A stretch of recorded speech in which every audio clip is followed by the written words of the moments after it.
मैं सबसे पहले कोटा की मेरी पूरी टीम को और कोटा की छात्र शक्ति, युवा शक्ति, सर्व समाज को मैं धन्यवाद देता हूं कि जिस जोश खरोश के साथ आपने छोटे से आह्वान पे इस कार्यक्रम को किया और जेसीबी से फूलमालाएं बरसाई, यहां तक मुझे लेके आए नाचते कूदते। मैं इतना ही विश्वास आपको दिलाता हूं, हाड़ौती के जवानों को, छात्रों को, कोटा के जवानों छात्रों को जहां भी मेरी आवश्यकता पड़ेगी, हनुमान बेनीवाल स्ट्रीट दिखा के नहीं भागेगा।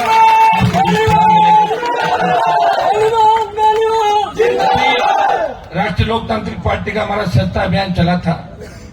मैंने बुला के बच्चों को कहा, हमारे पास बड़े नेता तो है नहीं, बड़े नेता तो कांग्रेस और बीजेपी के लाइन लगा के खड़े रहते हैं, टिकट मिलो या नहीं मिलो। गुलामी की आदत है कि लंबी गुलामी यहाँ के लोगों ने करी, राजस्थान के लोगों ने, तो अभी गुलामी पूरी तरीके से बात नहीं की। और दुर्भाग्य देखिए, गुलामी करने के बाद भी वो लोग कहते थे पार्टी अध्यक्ष, हमने गुलामी कब करी थी? कर थी 40-40 साल गुलामी की। मैं तो कई लोगों को देखता था कि कहाँ कैसे पार्टियां बदलते, कैसे गुलामी करते, जैसे ही थोड़ा आगे बढ़े भूल जाते तो उस समय को।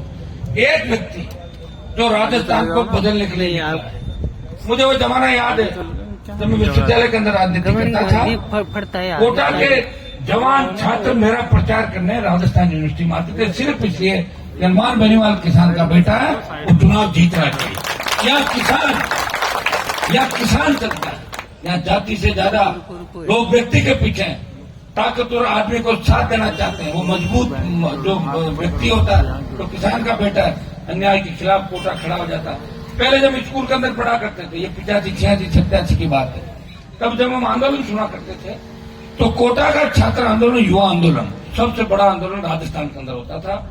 आज ईश्वर की कृपा से कोटा एजुकेशन का हब बन गया। हमारे यहाँ के हजारों बच्चे मेडिकल इंजीनियरिंग और देश की प्रशासनिक, राजस्थान की प्रशासनिक सेवाओं के अंदर बच्चे जा रहे हैं। लेकिन दुर्भाग्य इस बात का, जो कोचिंग इंस्टीट्यूट के मालिक है, वो इंस्टीट्यूट खोलने से पहले जो बात करते हैं, उसके बाद जिस तरह फीस पे झपट के पढ़ते हैं और बच्चों की सार संभाल भूल के और बच्चों को जो मानसिक वेदना देते हैं, उसकी वजह से बच्चे सुसाइड करने को मजबूर हो जाते हैं। कोटा में 29 सुसाइड हुए पिछले दिनों के अंदर। मैं आपको विश्वास दिलाता हूं, मेरी सरकार बने या नहीं बने, लेकिन इतनी ताकत मुझे जरूर मिलेगी तभी इसके अंदर इन कोचिंग इंस्टीट्यूट वालों का दिमाग ठीक कर दूंगा। नया आयोग बना के एक सुसाइड की वापिस खोलो, एक सुसाइड की पुलिस ने कहीं अगर पैसा देके एफआईआर भी दे दी, कोचिंग वालों को अगर मुलजिम नहीं बनाया, मैं वापिस सारी खुलवा के और ये काम मैं करूंगा। उन छोटे बच्चों को न्याय मिले, जो ईश्वर का स्वरूप हमारा बच्चा होता है। कहते हैं बच्चा भगवान का रूप होता है, और बच्चा अगर सुसाइड कर ले, इसे घिरी हुई बात नहीं हो सकती। यहाँ भारतीय जनता पार्टी और कांग्रेस मिले हुए, बीजेपी के लोग किसी बात को मुद्दा नहीं बनाते, सिर्फ अखबार में छपने के लिए बयान भी है, बयान देते हैं और लड़ते हैं। मेरी फोटो नहीं छपी, उसकी छप गई, फोटो में बीजेपी लगी।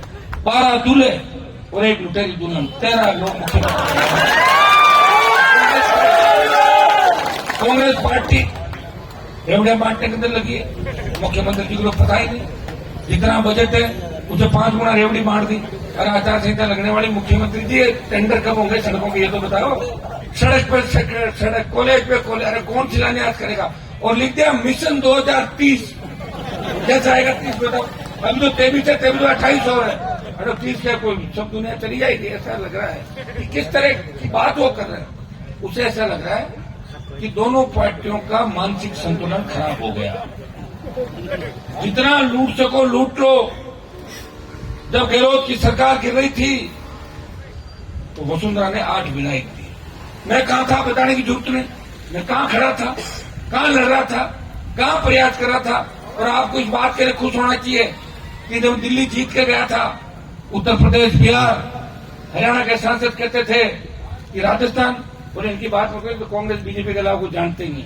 वहां एक बात चली, वहां राजस्थान का मान सम्मान एक व्यक्ति ने बढ़ाया। मोदी की सत्ता इसलिए छोड़ी कि मेरे भाई किसान सड़कों में दम तोड़ रहे थे, जवान अग्निपथ को लेके देश में आंदोलित थे, सेना के सम्मान के लिए कोई एमपी नहीं लड़ रहा था। मोदी की परोसी हुई थाली को ठोकर मार के सड़क पे कोई व्यक्ति बैठा, मंत्री पद छोड़कर संदेश दिया हम उस राजस्थान चाहते हैं तो सत्ता को ठोकर मारना भी जानते हैं।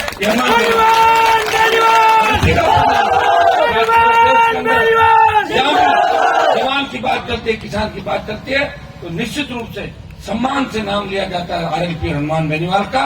और सम्मान कोटा के अंदर आपको मिलता है, क्योंकि राजस्थान का जब नाम आएगा तो उसके अंदर कोटा भी शामिल है। तो मैं आप सबका मान सम्मान इस देश के अंदर बढ़ा रहा हूं और उस लोकसभा के अंदर बढ़ा रहा हूं जहां का देश आपके हिस्सा है। भाइयों, ये जो शासन चुनाव बंद किए, मुझे पता है अभी चुनाव का टाइम है, और चुनाव के टाइम के अंदर जब खुद के घर के अंदर किसी का ब्याह मिल जाए बेटी का, तो अपना बेटी के ब्याह की तैयारी करता है और दूसरों में शादियों में नहीं जाता। आपको ये है कि नहीं है? जब राजस्थान के अंदर विधानसभा के चुनाव है, आरएलपी 25 साल से संघर्ष करके आरएलपी का वो किसान का बेटा जिसने पार्टी बना के देश में संदेश दिया, ये राजस्थान मुर्दा प्रांत नहीं है, ये वीरों की धरती है। खाली इतिहास में नारों से वीर नहीं होते, ये वीरों की धरती, सूरों की दूध धरती, लोकतंत्र में वीरता दिखानी पड़ती है। और हमारे फौजी भाई देश की सेवा करते हुए वीरता दिखाते हैं, लेकिन राजनीति में कोई वीर नहीं हुआ। एक ही वीर हुआ है जो आपके सामने खड़ा है, जिसने पार्टी बना के संदेश दिया। और ये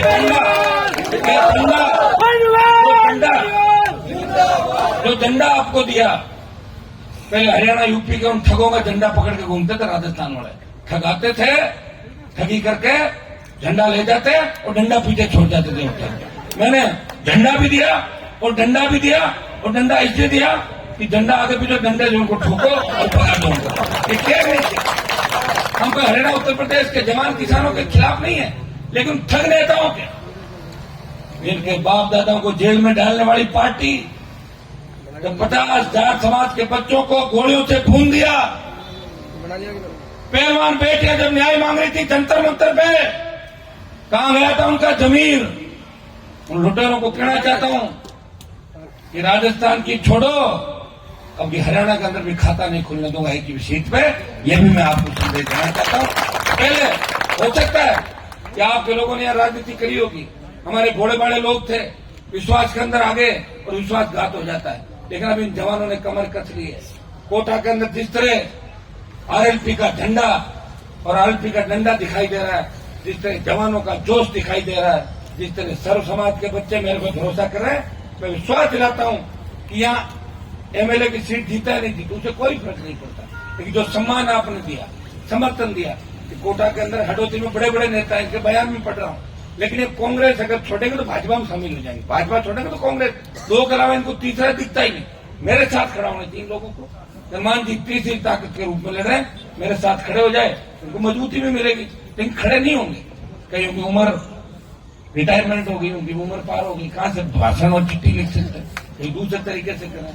कहीं उनको बिजनेस इतने बड़े हो गए, उनको लगता है कि यार आरएलपी में चले गए तो ईडी की रेड हो जाएगी, सीबीआई आ जाएगी, बीजेपी ज्वाइन करो, बीजेपी कांग्रेस ज्वाइन करो। ये हालात इस प्रदेश और देश के अंदर। ये शासन चुनाव बंद किए, कोटा की छात्र राजनीति आपके दिल्ली से लेकर प्रदेश के अंदर बहुत से कोटा के नेता जो छात्र संघों के माध्यम से निकले और बड़ी लड़ाई उन्होंने विधानसभा और सड़कों पर लड़ी, उसमें कोई दो राय नहीं। लेकिन अब कहां चलेंगे? पूछना चाहता हूं, तो जवाब दो, जवाब दो।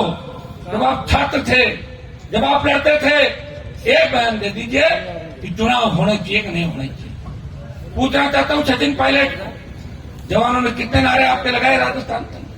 क्या इतने कमजोर पड़ गए?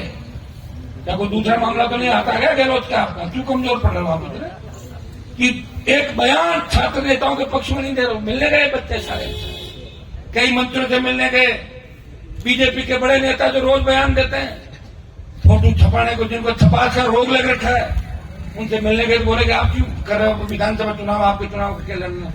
इस परिस्थिति के अंदर भी एक व्यक्ति जब नड्डा परिवर्तन यात्रा करके बीजेपी की सत्ता लाने का प्रयास कर रहा है और गहलोत हेलीकॉप्टर चार्टर से गली गली घूम रहा, गांव गांव घूम रहा, एक व्यक्ति छात्रों को मजबूत करने के लिए, छात्र संघों को चुनाव बहाल कराने के लिए, युवाओं को रोजगार और युवाओं को न्याय दिलाने के लिए इस प्रदेश के कोने कोने के अंदर इस गाड़ी से घूम रहा है।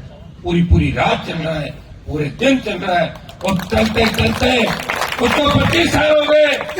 2003 में अगर वसुंधरा से मेरा झगड़ा नहीं होता तो मैं 3 में ही मंत्री बनता। झगड़ा मेरा क्या था वसुंधरा से? कोई झगड़ा नहीं था। झगड़ा तो वसुंधरा का उसके पति से था, मेरे से क्या झगड़ा था? मैं तो बीजेपी के अंदर था। अगर मैं वसुंधरा के पास बैठता तो मैं टिकट लेता और मंत्री बन जाता। 3 में बन रहा, 8 में पाड़ा बदल के 13 में, 18 में, 19 मोदी 6 बार मंत्री और फिर कहता मैं बनूंगा मुख्यमंत्री। ये होता और मुख्यमंत्री कैसे बनता? जो साइकिल चलाते थे और जिनके पेट्रोल डीजल के जेब में पैसे नहीं थे, किराए के टिकट के 50 रुपए नहीं थे, तो वो कह रहे कि हम सीएम बन सकते हैं। तो मेरे पिताजी 77 विधायक थे, वो पढ़ते थे, पेट्रोल की जीप रखते थे। 13 चुनाव लड़े मेरे एमपी के और 7-8 बार जीत गए परिवार के अंदर। लेकिन आपके लिए लड़ाई लड़ी, सत्ता का योग नहीं, तो योग बना तो सत्ता को ठोकर मारी। हमने कहा हमें किसान जवान की पूरी सत्ता राजस्थान के अंदर चाहिए, हम राजनीति में सत्ता भाइयों मैं अपील करने आपके बीच आया। इस हाड़ौती के वीरों को उनकी वीरता याद दिलाने के लिए आया हूं। इस कोटा के अंदर जो भी आया, मारवाड़ कोटा का पुराना संबंध है हमारा। मध्य प्रदेश, मालवा, हमारे बुजुर्ग, हमारे नेताओं ने कभी विकास की बात नहीं करी, मरने के लिए छोड़ दिया हमारे को। दादाजी, परदादाजी, जिनका नाम आप सुन रहे हो, क्या हालात थे 50 साल पहले मारवाड़ के? हमारे लोग कमा खाने के लिए कोटा के अंदर आते थे। पूरा देश के लोग मध्य प्रदेश और कोटा की जमीनें अच्छी थी, जब उनको रोजगार नहीं मिलता कोटा के अंदर आते थे और कोटा के लोग उनको अपने परिवार की तरह मानते थे। ये लगाव कोटा का और हनुमान बेनीवाल और मारवाड़ का, जिसे मिटाया नहीं जा सकता। इस अधिकार से भी अपील करने आपके बीच आया हूं। कोटा हमेशा युवा छात्र आंदोलन में आगे रहा। 14 तारीख को ज्यादा से ज्यादा तादाद के अंदर, हजारों की तादाद के अंदर कोटा से जो जयपुर की सड़क निकलती है, उसमें जवान छात्र अधिकार, जवान जवान हुंकार, युवा हुंकार, इसके नारे लगते हुए जयपुर तक जाम लग जाना चाहिए, तब तो सरकार झुकेगी। और 5-7 गाड़ी आप लेके आ गए और 10-10 गाड़ी आ गए, आप कहीं सोचोगे हनुमान जी का भाषण तो कोटा में हो गया ना, जयपुर में क्या सुनेंगे? तो फिर भाइयों सरकार नहीं झुकेगी। हम सरकार को झुकाने चले हैं, हम जिद्दी गहलोत को झुकाने चले हैं। और गहलोत के साथ वसुंधरा भी है और नड्डा भी है और मोदी भी गहलोत के साथ है। इसलिए मोदी बार बार जब भी आते हैं गहलोत को कोने में ले जाते हैं, भाषण देते हैं कि हमारे जमाने के सबसे सीनियर मुख्यमंत्री। बताओ, जब हम मुख्यमंत्री थे दोस्त, तभी हमारे सीनियर हुआ करते। आप बताइए ये क्या मिला जुली का खेल है? हम नहीं रह सकते इस व्यवस्था के तक भाई, इसलिए पार्टी बनाई। कई लोग मुझे पूछ रहे हैं हनुमान जी आपका एडजस्टमेंट कहाँ हो रहा है? मेरा कहीं नहीं हो रहा है, इसलिए खुद की पार्टी बनाई। मेरी गाड़ी में लेके चलता हूँ, जब मन हुआ देख लूंगा, और आप लड़ोगे तो लड़ता रहूंगा, लगेगा कोई नहीं लड़ रहा है तो अकेला ही खुद के साथ। मैं दबाव में नहीं रह सकता, दबाव में नहीं रह सकता, लेकिन आपकी जिद भी पूरी करता। ऐसा नहीं मैं जिद्दी जरूर हूं, लेकिन आपके जिद के आके मैं आपकी जिद पूरी करता हूं। मैं चाहता हूं कि थोड़ा रास्ता आपको सही रास्ता दिखाऊं, क्योंकि किसी ने दिखाने का प्रयास नहीं किया। वैसे इस धरती पे कितने महात्मा आए, कितने योगी पुरुष आए, कितने लोग आए, कितने पंच चले, लेकिन पब्लिक को रास्ता हर कोई नहीं दिखा पाया। एक कोशिश मैं भी कर लूं कि बच्चों को सही रास्ता दिखाऊं। एक हमेशा एक ही चीज कहता हूं, नशे की प्रवृत्ति से दूर रहना, हमारा लक्ष्य प्राप्त करना है। सेमीफाइनल नहीं, फाइनल कैसे खेला है? सेमीफाइनल तो आप पहुंच जाते हैं, और जैसे ही सेमीफाइनल तक पहुंचते वैसे कह रहा हूं हम तो फाइनल में नहीं, हम तो जीत गए। जीत जब होती तो फाइनल जीता जाता, और उसके बाद कहते हो यार गड़बड़ हो गया मामला, फाइनल पहुंच जाता। अगर ये होता, अगर मगर में चले जाते हैं, तो अगर हो गया ना, हनुमान बेनीवाल आ गया, 23 आ गया। पिछली बार मेरे संघर्ष का ही परिणाम था कि कांग्रेस को वेंटिलेटर पर डाल दिया था और बीजेपी 70-72 में झूल रही थी नहीं झूल रही थी। अब की बात तो 7-8 चुनाव हुए राजस्थान के अंदर। आप देखिए बल्लभनगर से लेके सरदार से आरएलपी की गूंज रही राजस्थान में। एक पार्टी जो 0 से शुरुआत करती है तो कांग्रेस, तो भारतीय जनता पार्टी, जो 70 साल से एक व्यवस्था में बैठे हुए लोग हैं, अर्थात धन है उनके पास, पूरी टीमें हैं, गली मोहल्ले के अंदर कार्यकर्ता है, उनसे मुकाबला एक किसान का बेटा कर रहा है, तो सिर्फ और सिर्फ अकेला 24 घंटे का। मैं ये भी चाहता हूं कि अगर मेरे आने से बच्चों का मनोबल बढ़े तो मैं वहां जाने का प्रयास भी करता हूं। भाइयों ये आपने देखा होगा, और मैं चाहता हूं कि नए नेता तैयार करूं राजस्थान में। ये छात्र संघ चुनाव बंद करने के पीछे ये भी साजिश है। चुनाव हार जाएगी कांग्रेस, बीजेपी हार जाएगी, इसलिए दोनों संगठन चुप है। और आप देखिए मजे की बात कि जोधपुर यूनिवर्सिटी के कैंपस में बलात्कार होता है। बलात्कार करने वाले बीजेपी के संगठन के बच्चे होते हैं सारे। आपने पढ़ी, खबर पढ़ी कि नहीं पढ़ी? कौन होते हैं आप भी जानते हो। बीजेपी के एक नेता का बयान नहीं आया, चुप हो गए, क्योंकि जो बलात्कार करने वाले वो कौन लोग थे। अगर दूसरा कोई होता तो कूद पड़ते सड़कों पे, लेकिन हनुमान बेनीवाल ऐसा व्यक्ति है।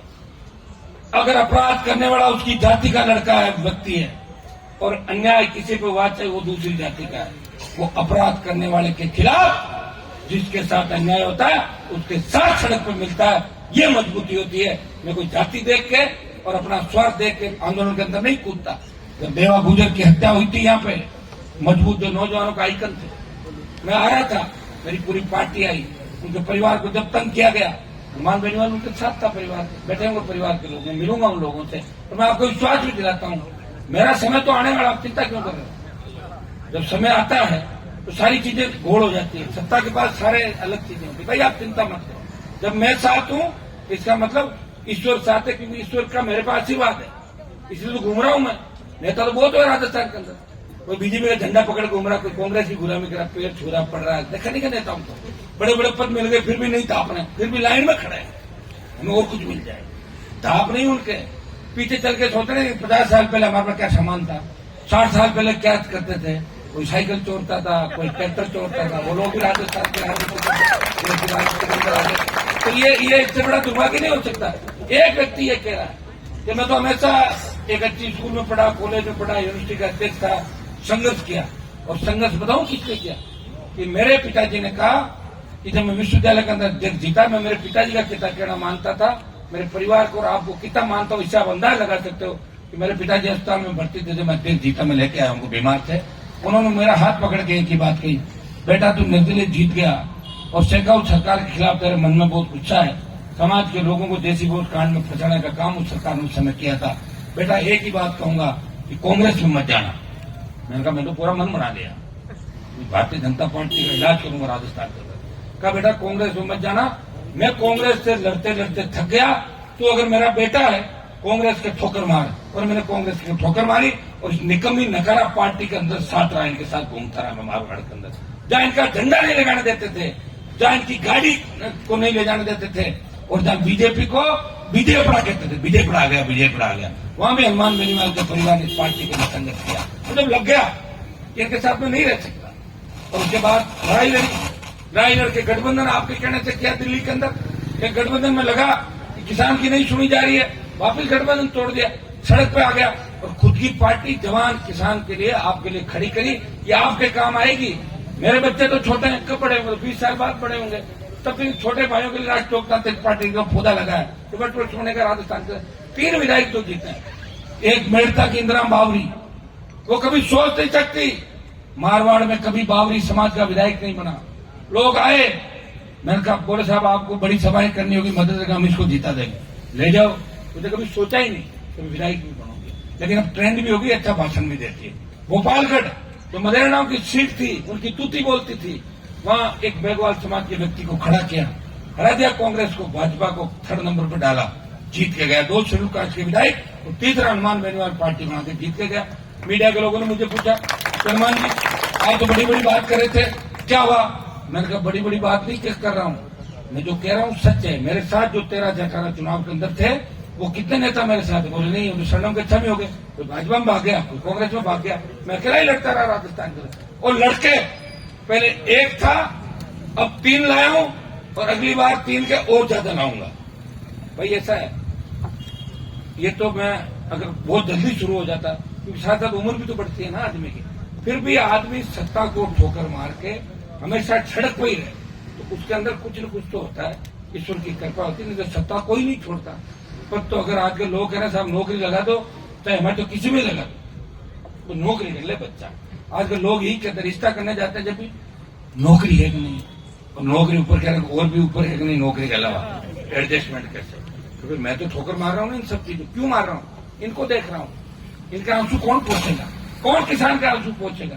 कौन नरेगा के अंदर मजदूरी करने वाला उस माँ बाप के जो नरेगा में मजदूरी करके अपने बच्चों को कोटा के अंदर कोचिंग इंस्टीट्यूट में किराए के मकान देके पढ़ा रहा है उधार लेके, उनकी चिंता कर रहा हूं। और मैं जवानों को कहना चाहूंगा अच्छा वक्त आ जाए, ये मेडिकल के स्टूडेंट बैठे, कल को डॉक्टर बन जाओ, भूल मत जाना इस समय तो भूल जाओगे तो तुम्हें ईश्वर माफ नहीं करेगा। तुम्हें इस समय को याद रखना है कि किन परिस्थितियों में गांव की स्कूल से पढ़कर मेडिकल में आए, और जब फीस लो या किसी को देखो, जब याद करना कि वो दिन थे और अपने आप आपके मन में सारी बात ठीक हो जाएगी। ये सारी चीजें हम करेंगे जब कुछ होगा। एक हनुमान बेनीवाल क्या कर लेगा? मैं अपील करने आ गया और आप जयपुर नहीं आओगे, मैं कहां से पकड़ थोड़ी आऊंगा। सब आना पड़ेगा, साधन संसाधन भी करने पड़ेंगे। इस देश के अंदर जो भामाशाह है, इस प्रदेश में भामाशाह, दूसरे अच्छे लोग भी मिलेंगे। अच्छे लोगों को ढूंढ रहे हैं और अच्छे लोग अपने आप समय के साथ मिल जाते हैं। मेरी सारी जो टीम बैठी है, करतार जो हमारे संभाग का यहाँ का प्रभारी संस्था अभियान का, सारी जो टीम, ये विक्की और ये छोटे भाई जितने भी बैठे हैं यहाँ पे, अमन, ये सारे भाई नाम बताओ 5-7 बच्चे कौन कौन थे। महेश चौधरी जो हमारा राजस्थान यूनिवर्सिटी से लीडर, कमल, राहुल वैष्णव हो गया, राहुल तो सही नजदीक तो आओ मेरे पास, ये फोन पे बात है। राहुल ये क्या, अच्छा धीरज हो गया। ये सारे पदाधिकारी मैंने टेलीफोन पे बनाए थे उनको ज्यादातर। हेलो, कौन कहा बढ़ जाओ, इतना भरोसा करता हूँ, बताओ बच्चों को। नहीं तो कांग्रेस बीजेपी को पूरा जीवन निकाल दो। मेरे पिताजी ने ज्वाइन की 95 में और 2008 में जब विधायक बना तब तक मुझे तो कोई पद नहीं दिया था, कार्यकारिणी का मेंबर भी नहीं बनाया। और आज मैं बीजेपी से जब लोग निकाल देते हैं पार्टी से, मेरे पास आते हैं, तो मैं किसी को प्रदेश उपाध्यक्ष बनाता हूँ, प्रदेश महामंत्री बनाता हूँ, उनको सम्मान देता हूँ। कि मुझे याद है कि बीजेपी कांग्रेस किसी को सम्मान नहीं दे सकती। इनका काम है कि कैसे लोगों का शोषण करे, कैसे आगे बढ़ाए और कैसे उसको धक्का दे। और ये मोदी जी ने भी क्या किया, एनडीए के जितने भी दल थे उनके कंधे पे बंदूक रख के वार किए, उनका कंधा यूज किया और बीजेपी को 303 पे पहुंचाया और उन एनडीए के दलों को ठोकर मार दी। लेकिन मोदी जी को ठोकर मारने वाले हमारे जैसे 1-2 लोग मिले थे जिन्होंने सत्ता छोड़ के उनकी सत्ता को ठोकर मार दी। ये भी इतिहास भाइयों, कोटा में फिर अपील करना आया हूँ। आप 14 तारीख को ज्यादा से ज्यादा तादाद के अंदर आप सब लोग मंच पे जो बैठे हैं, जो सामने बैठे हैं, आप सब लोग ये तय कर लें कि हमें जयपुर कैसे पहुंचना है। कोटा से ट्रेन भी जाती होगी, कुछ लोग ट्रेन में घुस जाओ, कोई चेकिंग कौन करेगा? ट्रेनें अपनी है सारी, जाना ही पड़ेगा ना। और टिकट ले लो, टिकट तो तुम लोग मुझे पता है, टिकट लेने में तुम सारे सब चाहते हो, टिकट भी ले लो। और बाकी गाड़ियां अपनी छोटी, कुछ बसें कर लेंगे, सब व्यवस्था तुम लोग कर लोगे। और तुम्हें लगे नहीं होगी तो मुझे फोन कर देना, जितना मैं कर सकता हूँ मैं करूंगा। वैसे तो ये लड़ाई तुम्हारी खुद की है, छात्रों की, युवाओं की, जवानों की, लेकिन उसमें तुम्हारा भाई बेटा तुम्हें तकलीफ नहीं पड़ने देगा। और कहीं तकलीफ पड़े तो मुझे कहना उस दिन तुम्हें टोल भी नहीं लगेगा कहीं राजस्थान में। टोल मेरे नाम से आगे आओगे। तो ये झंडा जो है ना अगर दिखा, ये झंडा दिखा दो, जिस तरह लाल झंडा दिखाने से रेल रुक जाती है, इस झंडे को दिखाने से सरकार भाग जाती है राजस्थान में। इसलिए झंडे के साथ मैं राजस्थान का आंदोलन कर रहा हूँ। बहुत बहुत आपको सबको धन्यवाद, कोटा की पूरी टीम को। और कोटा में आके वापिस ऐसा लगा कि कोटा चार्ज है, मजबूत है और मैं कोटा के अंदर समय समय पर आऊंगा। कोचिंग संस्थाओं के खिलाफ एक दिन का बड़ा कार्यक्रम यहाँ पे कोटा के अंदर आलपी पार्टी की तरफ से बड़ा प्रदर्शन एसपी कलेक्ट्रेट को घेरेंगे। ये हम जल्दी इस मामले के अंदर करेंगे। हम बच्चों को जो न्याय नहीं मिला तो न्याय देने का प्रयास करेंगे। बहुत बहुत आदर देंगे मेरे भाइयों का। धन्यवाद। जय हिंद।